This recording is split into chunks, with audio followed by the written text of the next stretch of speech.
When we think of climate change, we often look up to the skies and think of extreme weather. But today's landmark report from the Intergovernmental Panel on Climate Change focuses on the ground beneath our feet.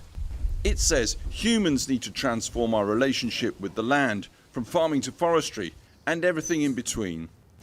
Land acts as a carbon sink, a natural cycle which soaks up carbon dioxide from the air, but this cycle is being disrupted, leaving nature unable to cope with the current levels of human activity.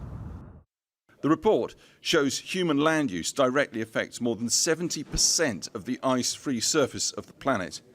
Deforestation and logging have created gross carbon emissions of almost 20 gigatons per year. And ploughed soil is being lost more than 100 times faster than it's being replenished. This report also pinpoints the global food system, everything from the way we grow food to how we ship it around the world, to the food choices we make as individuals, is, to put it mildly, destroying our ecosystems and biodiversity. To say nothing of food waste, a third of food we produce, a third, is wasted. The food system as a whole is responsible for up to 37% of total human greenhouse gas emissions, with meat and dairy being the key drivers. The consumption of meat produced per person has doubled in the last half-century. A quarter of all food produced is never eaten, producing 8 to 10% of all emissions. So the destruction of forests, conversion of peatlands and freshwater ecosystems all contribute to unprecedented biodiversity loss and land degradation. But the IPCC is keen to stress climate change can still, at this late hour, be reversed. We know about the huge challenges of climate change, but I don't think we want to get over a message of despair. We want to get over a message that all actions do make a difference. One of its key suggestions is to factor environmental costs into food, and that means eat less meat and more plant-based foods and stop throwing away food.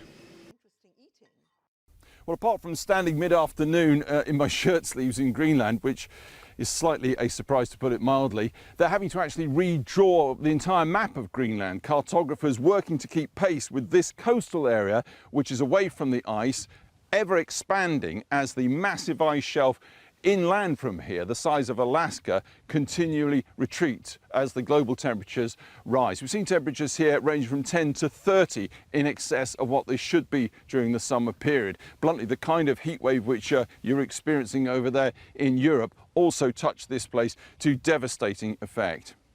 Well, one anecdote, as we checked in Iceland this morning to fly over to Greenland, the check-in official there, she was almost visibly moved to say that this week and in recent days in Iceland, they've undesignated a large area because it is no longer a glacier, and they've put up a memorial plaque to that.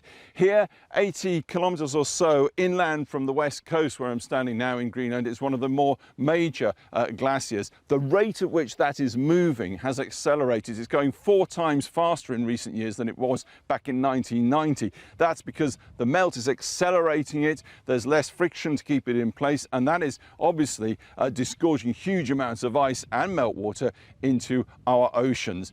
There are towns and settlements here, the very foundations of which have become no longer sustainable as the meltwater and the rate of melt increases. Of course, the ice comes back to some degree in the winter, but not to the degree that it used to, and the melt back in the summer is far more accelerating. Some models have been showing that the kind of experiences which Greenland has been seeing this summer shouldn't have been felt here until 2070. Alex Thomson there reporting from Greenland. So what does today's report mean for the UK?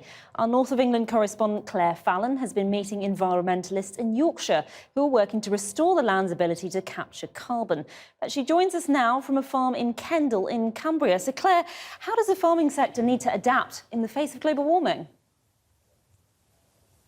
We're often told that farming is one of the big problems in all of this, one of the major contributors to CO2 emissions. But today's report says that we need to turn problems into solutions because the way we use the land is so crucial in terms of turning all of this around. So take this beef farm near Kendal. They only have as many cows as they can feed with what grows on the land itself. Yes, their tractor is diesel powered. I'm told you can't get electric tractors at the moment, but the buggy that they get around in, that we came up to this point in this field in, is electric powered. They've got solar panels, they've even got a compost toilet. Now, of course, that does mean that the meat they produce isn't the cheapest, but then we're also being told we need to eat less red meat. It's not just the farming industry, though. Earlier today, we were on the other side of the Pennines in Yorkshire, where they're trying to restore the earth. They're trying to undo years of damage to get the soil to soak up some more carbon.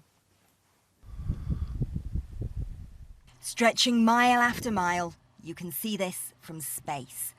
The scarred moorland of the Yorkshire Dales, where the lumps and bumps and squelch underfoot tell you what's below. This land could one day help undo the damage, but for now, the damage done to this land means it's making the problem worse. So you could probably say that the peat is twice your height, or would have been twice your height. For Tim Tom, restoring this peatland is his life's work, but he knows the work here won't be done in his lifetime. The peat under our feet was 2,000 years in the making, and for most of that time, it was removing CO2 from the atmosphere. It's carbon capture in its most basic form, or at least it should be. Because of the way we people have managed the land, a lot of it, these gullies and channels you can see, would have been small cracks that have opened up and opened up. So a lot of it has been physically removed into the rivers downstream. Why has it been so ignored and neglected and just not paid attention to? Well, we call it Cinderella, the Cinderella landscape, because for decades it's been seen as waste. It's hard to walk through, it's boggy, it's wet. And it's because we haven't realised it's actually doing some really good stuff for us. And I think slowly but surely we've realised that this is a national asset that we should really be looking after. Every second of every day, this soft, squidgy peat is pumping out CO2 because of the damage that's been done to it over the years. But it doesn't have to be that way. In fact, this land could be part of the solution. Or as you might say, save the bogs, maybe save the world. Looking after the land isn't just about treasuring and restoring our peat bogs. The latest report from the Intergovernmental Panel on Climate Change says along with sustainable farming and eating less meat, we need to think bigger, replanting forests and protecting habitats. In the Dales, they're trying to block up the channels that were cut into this land to drain the bogs of water. Now, the stuff that makes doormats is being used to try and stop more of the soil washing away and allow a protective coating of plant life to grow again, trapping the carbon. It's to stop us losing the peat we've got here, but to use that to get this growing again, which will then form 200 years, peat in 200 years' time. How long do you reckon before this land is carbon neutral? Hundreds of years. It's a long job.